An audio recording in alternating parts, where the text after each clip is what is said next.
ثالثا وأشهد أن لا إله إلا الله وحده لا شريك له وأشهد أن محمدا رسول الله الذي لا نبي بعده أما بعد فقال الله تعالى في القرآن الكريم أعوذ بالله من الشيطان الرجيم فمن اهتدى فإنما يهتدي لنفسه الآية وقال رسول الله صلى الله عليه وسلم لتفترقن أمتي على 73 firqah al-hadis.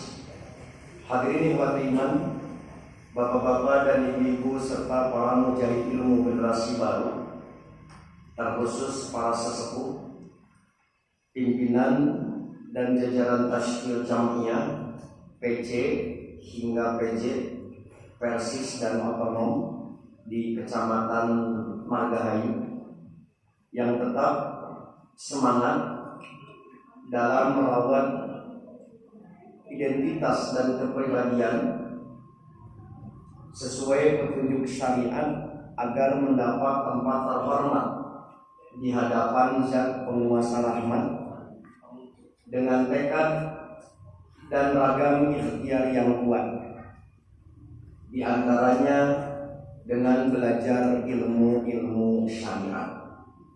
Tidak ada pujian yang paling pantas terucap dari lisan selain alhamdulillah, karena atas qudroh irodah serta inayah Allah Subhanahu wa taala kita dapat kembali bersua dalam kajian berkala keluarga besar Persis Margahayu melalui program kajian PC Pemuda Persis Margahayu.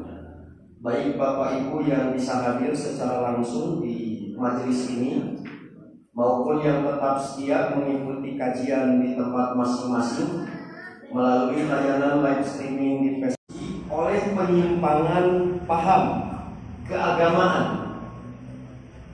seperti yang sering kita baca di dalam sholat minimal 17 kali sehari semalam. Ketika Al-Quran surat Al-Fatihah memberikan gambaran tipologi manusia menjadi 3. Yang pertama ada yang disebut Al-Mun'am alaihim, An'amta alaihim. Yang kedua ada Maghdub, yang ketiga Adolun. Ini mengisyaratkan bahwa dimanapun orang yang beriman hidup sebagai kelompok yang mendapat mun'am alaihim akan dihadapkan pada kelompok yang selalu menyimpan, yang disebut al-maghdub dengan ikonnya dalam bahasa Ahasan, ikon pupuhu inohongnya Yahudi, sementara adolun inohong atau pupuhuna nyata Nasrani. Nah, dalam bahasa agama maka penyimpangan yang demikian populer dengan sebutan dol atau dolalah. Nah, di dalam istilah bahasa Arab Bapak Ibu, kata dolal atau dol istilah santri nateh disebut itu masdar, akar kata. Maka berdasarkan pemaknaan bahasa Arab, kata dol mengandung makna al-hayroh, keraguan, kebingungan, ketidaktentuan, atau dapat dimaknai pula dol artinya al-jaur anil qasdi wal faqdil ihtida. Al-jauru anil qasdi artinya menyimpan dari tujuan, wa faqdul ihtida dan kehilangan petunjuk. Di dalam penggunaan kata dol dalam bahasa Arab yang arti asalnya memiliki makna 2, kemudian bisa berkembang dalam banyak makna tergantung nanti konteks penggunaan. Misalkan ada dol atau dolal, artinya adamul ilmi, tidak berilmu atau tidak tahu tentang sesuatu. 2. Dolal berarti amnesia, lupa. 3. Ad-dolal berarti at-tolak, mencari. 4. Dolal bisa juga berarti at-tahayyur, bingung. Kemudian ad-dolal bisa juga berarti ad-diyak, hilang. Kemudian ad-dolal bisa juga berarti mahabbah. Dalam bahasa Arab, Bapak Ibu, dol atau dolal dengan pengertian yang demikian banyak disebut nanti mustarok. Jadi mustarok itu satu kata demi makna, satu kata yang punya dua arti bahkan lebih. Maka untuk memaknai kapan diartikan satu di antara dua, maka itu tergantung konteks penggunaan. Misalkan secara umum kalau kita baca dolal di dalam Al-Quran, makna umumnya tidak akan keluar dari 4. Ada dol atau dolal artinya kufur, ada dol atau dolal maknanya nisyan, lupa, ada dol artinya goflah, lalai, lengah. Bisa juga dol atau dolal artinya mahabbah. Contoh ada kata dolal di dalam Quran artinya kufur. Dan saya percaya orang Margahayu buat hafalan. Komo ibu 34 juz kan? Bakatku hafid ibu. Ini seperti digunakan dalam surat Yasin ayat 62. Walaqad adalla minkum jibillan katsira. Apa arti dola di sini? Dola di sini artinya kufur. Contoh lain, kata dola bermakna nisyan, lupa. Seperti di dalam surat Al-Baqarah ayat 282. Di sini menerangkan antadilla ihdahuma fatudzakkira ihdahuma al-ukhra. Apa arti dola dalam ayat ini? Artinya nisyan, lupa. Contoh lain, dola artinya goflah, lengah, lalai. Seperti digunakan dalam surat Asy-Syu'ara ayat 20, wa ana minadh-dhallin. Sedangkan aku di waktu itu termasuk orang-orang yang dol. Maksud dol di situ adalah goflah, lengah atau lalai. Terakhir, dol diartikan mahabbah atau cinta, seperti yang terungkap dalam surat Yusuf ayat 8.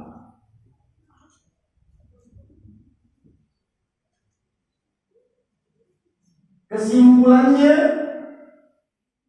berdasarkan penggunaan bahasa Arab, kata dolal atau dol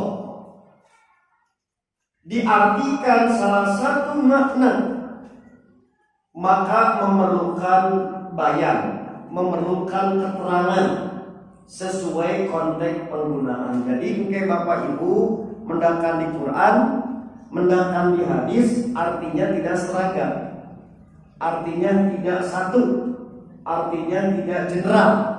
Entong digiti kerata bahasa Prancis namanya, yono digiti kerata itu bahasa Jerman. Nah, sementara secara istilah syariat,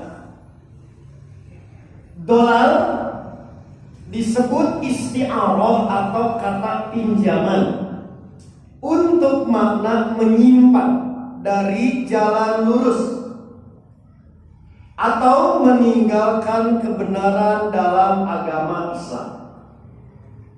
Dalam arti inilah dolal itu sebalik dari hidayah.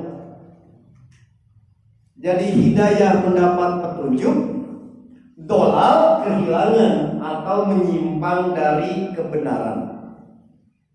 Maka kata dolal dalam pengertian istilah ini digunakan Al-Quran dalam surat Yunus ayat 109. Merujuk kepada firman Allah ini, kita dapatkan penjelasan dari Imam Ar-Raghib Al-Asfahani. Dalam arti syariat, dolal dapat dibagi menjadi dua macam. Satu, tersesat, menyimpang dalam ilmu-ilmu nazari. Ilmu-ilmu nazari teh orang margahayu mengartikan ilmu teoritis tentang konsep, tentang pemikiran, tentang akidah. Contoh, yaitu sesat mengenal Allah dan keesaannya. Begitu juga sesat dalam ilmu tentang kenabian. Ini telah diisyaratkan oleh Allah di dalam surat An-Nisa ayat 136. Wa may yakfur, barang siapa yang kufur billah kepada Allah, wa malaikatihi, malaikat, wa kutubihi, kitabnya, wa rusulihi, rasul-rasulnya, wal yaumil akhiri, dan hari akhir, faqad dhalla dhalalan ba'ida, sungguh ia telah tersesat dengan ketersesatan yang nyata. Maka sesat di sini yaitu dalam pengertian Imam Ar-Raghib Al-Asfahani, sesat dalam hal ilmu tentang ma'rifatullah, sesat tentang ilmu kenabian, maka disebut dengan dolalam ba'idah. Sesat yang demikian jauh, menyimpang sangat jauh. Yang kedua, ada juga sesat dalam hal-hal ilmu amalia, seperti sesat dalam mengenal hukum-hukum ibadah. Berarti Bapak Ibu, dari berbagai keterangan itu, Dewan Hizbah di dalam sidang memberikan semacam kategori agar kita tidak mudah menyesatkan dalam arti sampai tingkat kafir. Ibu, disebut sesat, dolal apabila pemahaman, keyakinan, amalan itu benar-benar menyimpang dari Islam. Jadi disebut nanti nyata, bukan penafsiran, tetapi betul-betul menyimpang dari Islam, baru itulah hukum. Tetapi ada penyimpangan yang belum tentu sampai keluar dari Islam. Maka yang demikian disebutnya itu adalah khoto, menyimpang, sesat, tapi tidak sampai menyebabkan keluar dari Islam. Boleh jadi penyimpangan ini disebabkan karena khoto, karena salah penafsiran, tidak bermaksud menyimpang, tetapi keliru di dalam paham keagamaan. Maka dalam pengertian inilah Bapak Ibu, Nabi memberikan satu gambaran akan terjadi penyimpangan di kalangan umat Islam dengan sabdanya, Waladhi nafsu Muhammadin biyadihi, demi Allah atau demi jiwa Muhammad berada dalam tangannya, latak tariqanna ummati ala talatin wasabiina firqo, umatku niscaya akan terpecah menjadi 73 golongan. Wahidatun fil jannah, satu golongan di surga. Wazintani wasab'una finnar, 72 di neraka. Lalu Nabi ditanya, manhum, siapa yang satu yang selamat itu? Nabi menjawab, al-jamaah. Apa arti al-jamaah dalam riwayat lain? Diartikan ma'ana alaihi wa ashabi. Ini Bapak Ibu keapikan para ulama Persis. Lihat Bapak Ibu. Jadi ketika Nabi ditanya siapa yang selamat itu, Nabi tidak menjawab begini, ana wa ashabi dan sahabatku, tapi menjawab ma, apa yang aku dan sahabatku pegang. Cek barudak margahayu Bapak Ibu. Kalau Nabi menjawabnya ana wa ashabi, berarti firqah najiyah. Golongan yang selamat itu sektoral dan temporal, zaman harita kumpul. Aya jaminan di margahayu firqah najiyah, sesat kabeh. Halo. Sahabat saya salah, tak gitu. Justru dengan menjawab ma, cek bahasanya kayak barat margahayu, bersifat universal, tidak sektoral, berarti bisa di mana saja, kapan saja. Yang penting punya sifat. Sifat apa? Ma'ana alaihi wa ashabi. Maka hadis ini menjadi semacam jaminan bahwa firqah najiyah tidak terbatas oleh lingkup teritorial, tidak dibatasi oleh periodisasi waktu. Selama sifatnya ada, maka selama itu pula firqah najiyah yang satu itu akan selalu eksis. Di kita salah paham, Bu. Disangkanya hadis ini menerangkan ormas. Tuh cek Nabi ke pecah, nah ayat Persis Muhammadiyah itu. Padahal hadis ini tidak membicarakan komunitas, tidak membicarakan kelompok umat Islam secara lahiriah, tapi yang menjadi ukuran sifatnya. Di mana saja dia berada, maka dia akan menjadi firqah najiyah. Dalam konteks inilah persatuan Islam hadir sebagai bagian dari ikhtiar agar kita termasuk yang selamat, yaitu yang berpegang terhadap ana alaihi wa ashabi. Akhirnya Bapak Ibu, khusus untuk di Indonesia, para ulama menyadari bahwa firqah najiyah sesuai dengan sabda Nabi ini, di dalam gerak denyut nadi kehidupannya, dalam gerak perjuangannya, diisyaratkan akan berhadapan dengan 72. Maka kata 7 atau 70 adalah simbol, bukan berarti jumlahnya dengan 72, tetapi simbol begitu banyak.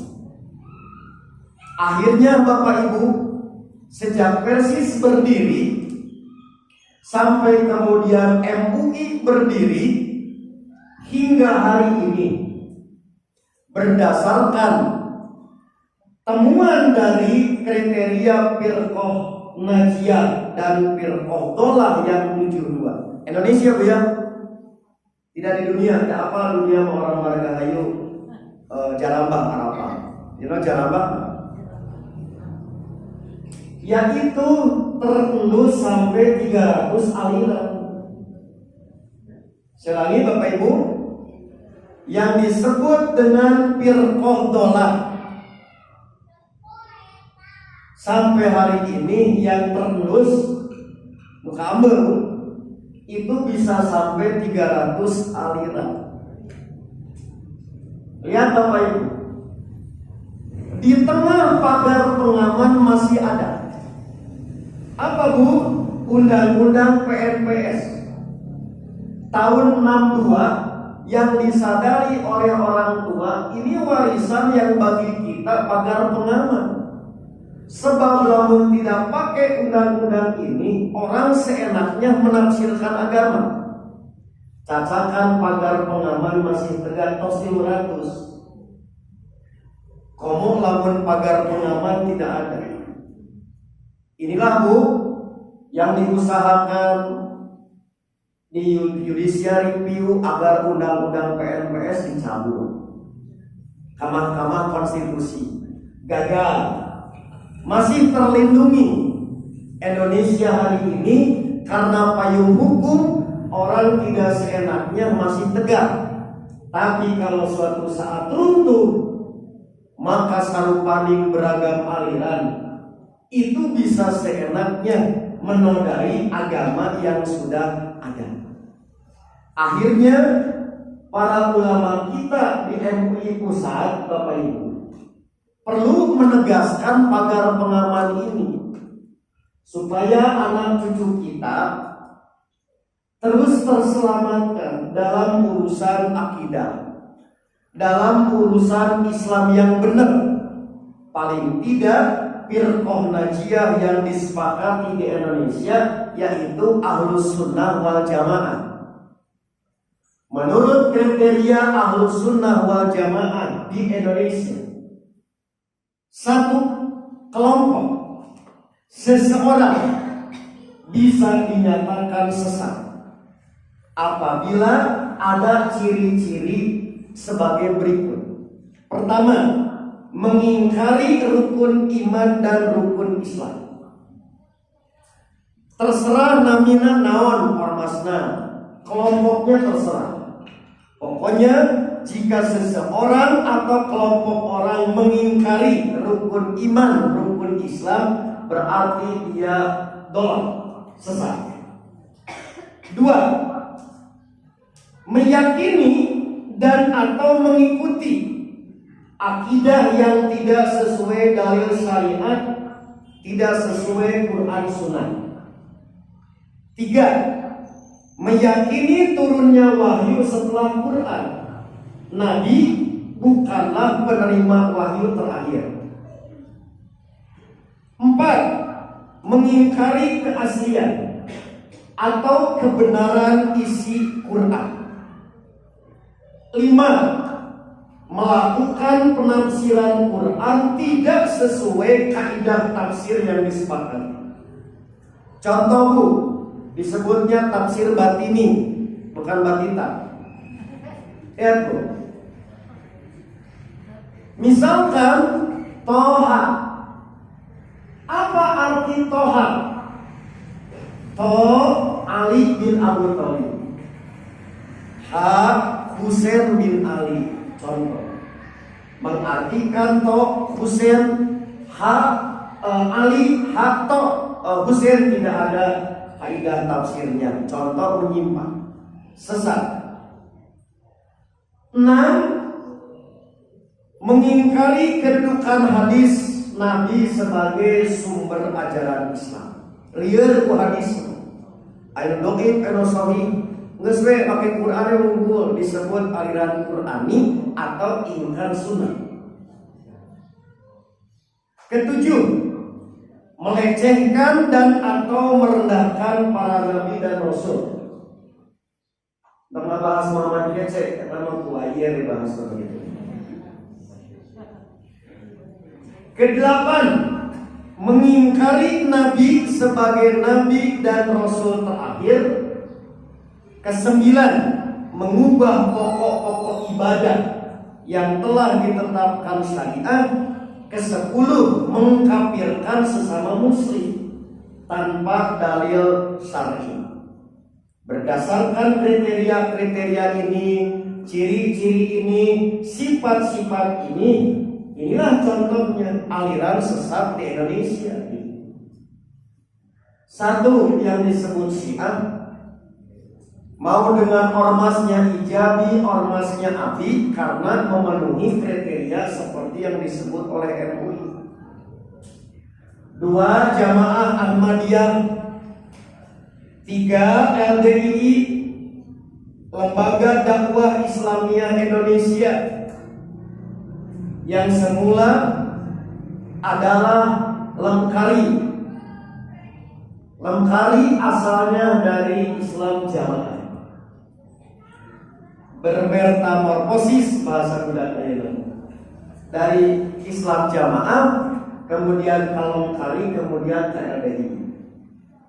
Kemudian agama Salamullah Lia Eden yang mengaku menerima wahyu dari Jibril dan anaknya adalah Imam Mahdi karena hasil percintaan dia dengan malaikat Jibril.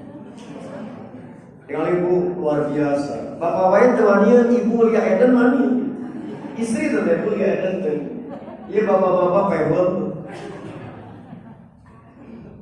Kemudian NII KW 9, tolong nih catat pemuda Presiden Margahayu.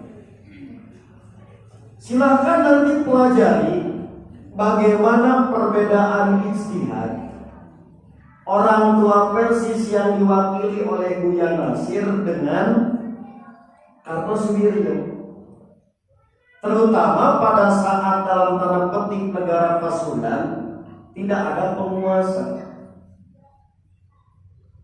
Karena sama NII yang murni akhirnya juga hancur dengan istilah SI DI merah, DI putih. Nah sehingga NII perkawian sekarang jadi jelas mana yang benar. Yang pasti yang tetap eksis yang di Indramayu Al-Zaitun Abu Toto. Tah dugi kaena teh mana nu asli nu sami jeung urang kapungkur kolot-kolot ini. Karena sulit ditutup heula ku urang teh lantaran loba akon-akon. Inilah Bu penting terutama untuk generasi baru gitu. Jadi seperti dulu SI dibelah, SI putih, SI merah. Begitu juga DI ketika gerakan untuk membangun Badatun Thayyibatun berdasarkan syariat, tidak ada cara kecuali menimbulkan antipati dibelah. Aya DI merah, DI putih. Lalu terkenal aku gerombolan. Halo, gerombolan. Tah usum istilah gerombolan mah Amin Muhtar teh ke SF. Jadi SF paling kelas apa? Ini penting dipelajari kembali oleh generasi baru. Sebab cikal bakal dari SI sebagai pelopor gerakan pertama di Indonesia, dengan banyak alumni termasuk orang tua kita ini sampai terus kita tidak pernah bisa bersatu. Upaya menjegal, upaya memecah belah luar biasa. Jadi lain musuh, yang kurang getreng. Karena diciptakan jangan membangun kekuatan. Nah ini yang sekarang eksisnya cuma satu, yang lain sulit untuk dideteksi berada di mana KW-KW ini. Yang jelas NII Kartosuwiryo jadi rusak. Kemudian Al-Qiyadah Islamiyah dengan pimpinan yaitu yang mengaku nabi palsu Ahmad Musaddiq. Ibu ya, begitu diendus oleh MUI dinyatakan sesat, kemudian divonis 5 tahun, para pengikutnya merubah nama jadi Komar, sanes Komar Pelawak. Jadi Komar itu singkatan Komunitas Milah Abraham. Kapanggih deui jadi Gapata. Begitu pas make gapatan apatar ngeluh. Lantaran pemilai hak cipta teu gereja. Maka ini yang disebut baju baru awak lama. Konon tangan kanannya di Kalimantan saat digerebek berhasil lolos. Isuk pageto ganti baju anyar awak lama, tak aneh. Omor usul pemilu separicil. Gitu. Nah inilah Bapak Ibu kurang lebih gambaran bagaimana guru dan orang tua kita di Indonesia. Islam yang bercirikan Ahlussunnah wal Jamaah. Demikian terus berusaha merawat agar akidah umat, ibadah dan muamalah ada dalam garis lurus menuju mardhotillah. Lihat Bapak Ibu, agar sehat.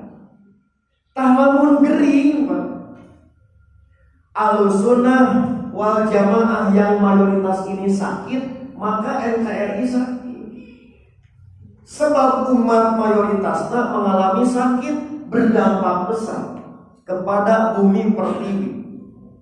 Maka ikhtiar para ulama dalam menjaga kemurnian akidah ini tak boleh terhenti, harus terus berkelanjutan. Disitulah kehadiran generasi baru untuk melanjutkan estafeta perjuangan tak boleh berhenti agar mata rantai antar generasi terus tersambung hingga di kemudian hari. Takdiran langkung itulah Bapak Ibu, 300 cukup diwakili oleh 6 kelompok yang dianggap sebagai terbesar dan masih eksis. Yang lain ada yang kembang kempis, layak untuk pihak wilayahnya, hidup gak mau, mati pun enggan. Apalagi yang tidak ada hubungan dengan luar negeri, pasti mereka paeh kumaneh. Apa paeh kumaneh? Paeh kumaneh apa? Mati dengan sendirinya. Tapi yang memiliki jaringan luar negeri sampai hari ini tetap eksis. Tak itulah Bapak Ibu dan para liter orang warga ibu. Simpuri malila diajarna ku sesepuh Persis baru 15 tahun kegena carata mata. Bapak Ibu masih setengah jam belum ngerti, luar biasa. Akhirnya saya kembalikan dulu sebelum pamit menuju Katapang. Sekiranya ada hal yang ingin ditanyakan oleh Bapak Ibu, karena seperti biasa waktu jua yang memisahkan kita, tetapi kajian ini tak akan dibubarkan kalau pertanyaan tidak mencapai 1200, sebab nanti MC yang akan menjawab. Teman-teman, saya minta salah jenah mengingat wilayah Pertarosa di ibu-ibu, bapak-bapak. Paling terang, Kemana? Ayah Pertarosa. Ibu atau lebih bapak? Oh, mangga ibu. Sebutkan nama, domisili dan hobi.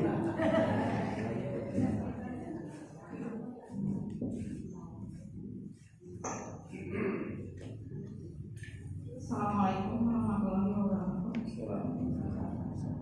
Perkenalkan perkawis Tabarut, Pak. Nami. Nami Sri Anata Hayu. Domisili. Hobi ya. Ya. Perkawis Tabarut batasan mungkin ke mana? Nyapa seperti itu, Pak. Jadi jangan pernah satu naon.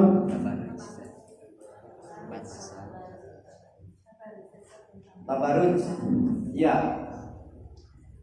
Yang disebut dengan tabarut ini lebih kepada perilaku dan gaya. Saya ulangi, yang disebut dengan tabarut lebih kepada perilaku dan gaya. Contoh, yang disebut tabarut itu gaya berbusana secara berlebihan. Tujuannya memang menarik perhatian orang. Jadi gambarkan ku hadis gitu Bu. Di antara contoh tabarut dibuat semacam Unduk unta dina tiung gitu. Tujuannya untuk apa? Berlenggak-lenggok seperti unta agar menarik perhatian. Dewa memuji. Lagu-lagu memuji mulai PSD gitu. Nah jadi pertama niat mau apa? Kalau kita mengenakan busana memang tujuannya menarik perhatian, itulah tabarruk. Walaupun praktekna anu kabita. 2. Berkenaan dengan perilaku. Tadi mah gaya busana, packaging, kemasan. Yang kedua yaitu perilaku. Contoh dalam hadis disebut suara mendayu-dayu.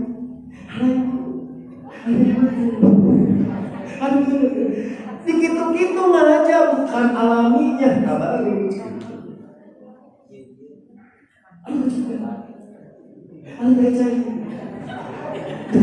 Gitu tujuannya agar apa? Menarik perhatian tabarruk. Jadi yang tadi mah busana ku hadis dicontohkeun pikiran unduk onta dikalurkeun naon agar orang tertarik. Yang kedua perilaku, hadis memberi contoh suara sengaja didayu-dayu supaya menarik perhatian. Nah itulah yang dimaksud dengan tabarruk. Jika tujuannya bukan itu, maka dijaga bisi masuk karena tabarruk. Begitu teh? Ya. Ya. Di bapak-bapak maka saya.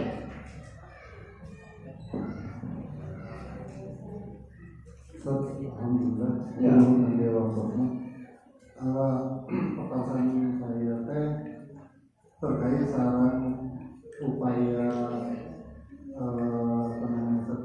pengaruh dari misionaris atau apa itu. Apakah ada di kita lembaga yang bisa melakukan perlindungan bagi jamaah secara intensif, bukan hanya sebatas pengaduan lalu ada tindakan ini, tapi yang sifatnya lebih bisa mengayomi jamaah yang terpengaruh misalnya. Ada kasus satu umat, sebutlah saudara saya di daerah Sarijadi Atas itu dapat intervensi dari pihak tertentu dan beliau kebetulan kebingungan. Beliau butuh ada tindakan intensif yang sifatnya melindungi rumah tangganya dari pengaruh-pengaruh yang sesat ini. Nah ini beliau sudah mencoba beberapa mengadukan kepada LBH dan lembaga-lembaga organisasi yang sifatnya aktif gitu. Tapi ini pun belum cukup membantu beliau untuk merasa nyaman lah, merasa terlindungi dari segala teknologi. Ya, lihat Bapak Ibu. Jadi dulu lebah ajaran itu porsi persis, lebah gerakan Dewan Dakwah sebagai mitra. Makanya dibentuk unit-unit gerakan, apalagi masih di zaman Panasir nanti untuk aliran Dol Mudil, Murtad, ada fakta dan lain sebagainya. Jadi tolong coba dikonsulkan saja ke teman saya di Dewan Dakwah. Nanti Ustaz Roin coba atau Ustaz Suryawan nanti dikasih nomornya. Masih mungkinkah sekarang ada unit khusus di Dewan Dakwah? Saya tahu saja ada khusus untuk aliran kristenisasi, korban kristenisasi, ada sesat dan sebagainya. Itu di Dewan Dakwah biasanya ada. Nanti coba dikontak. Itu so. Ya. Nah jalan terakhir ya, sekiranya tidak ada, nah diberi keberanian kepada yang bersangkutan. Kalau saya dulu Pak Usman diserang wae udah baik. Ning saya pae meling-meling bae saya gitu. Pihelaan pae ngegel. Itu jalan terakhir gitu. Jalan terakhir lebih kepada proteksi dan perlindungan diri daripada mengandalkan yang lain. Namun dikuatan wae ilmu jeung kawanina. Contoh. Barang siapa yang keluar dari jamaah tertentu, baik. Prakteknya teh karena nyingsiran pokoknya mah hidup Anda tak akan tenang. Hidup Anda sampai kapanpun akan celaka. Begitu Bu, mata rek keluar teh teu warani. Begitu sejat mah tantang sok cobaan. Lebih kayu na sehat. Si orang memang nyantai kumpul, ngedrop mental, benar. Nah itu diantara contoh. Nantilah. Coba tapi nanti konsulkan dulu. Kalau tidak mah ada yang siap turun tenang. Ada yang demikian. Maka ada pertanyaan lagi. Cukup? Maka masih ada, Ibu? Itu kan kalau pinter kan. Tarik paksa tuh ada ya mana? Terpaksa ini. Mewakili. Ya, mewakili. Nama saya Dina. Ingin dijelaskan mengenai cadar, Ustaz? Ya, Terima kasih. ya. Ini masih terkian nasihat akeh ya. Bu, Dewan Hizbah di Persis menetapkan bahwa cadar bukan syariat.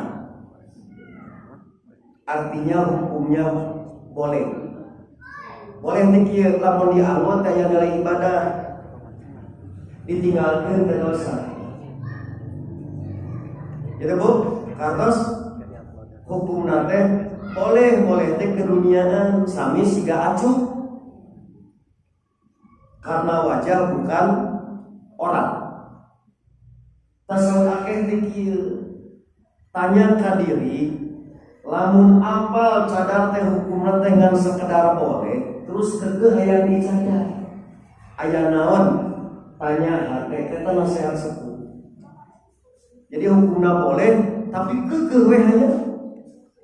Karena naon? Tanya diri isi kalau lebih. Gitu aja. Ya. Cukuplah. Harusnya amin mutar ya. Cekap, Hayri, Yuli Hayri. Cukuplah ya. Cekap Hayri. Ya. Bapak Ibu, karena waktu tua yang memisahkan kita dan saya mohon pamit melanjutkan tugas terakhir di Katapang. Mudah-mudahan apa yang disampaikan menjadi tambahan ilmu yang bermanfaat dan mohon maaf atas segala kekurangan. Insya Allah kita bertemu kembali di bulan depan dalam keadaan sehat walafiat. Aku qouli hadza wa astaghfirullah li wa lakum. Wassalamualaikum warahmatullahi wabarakatuh.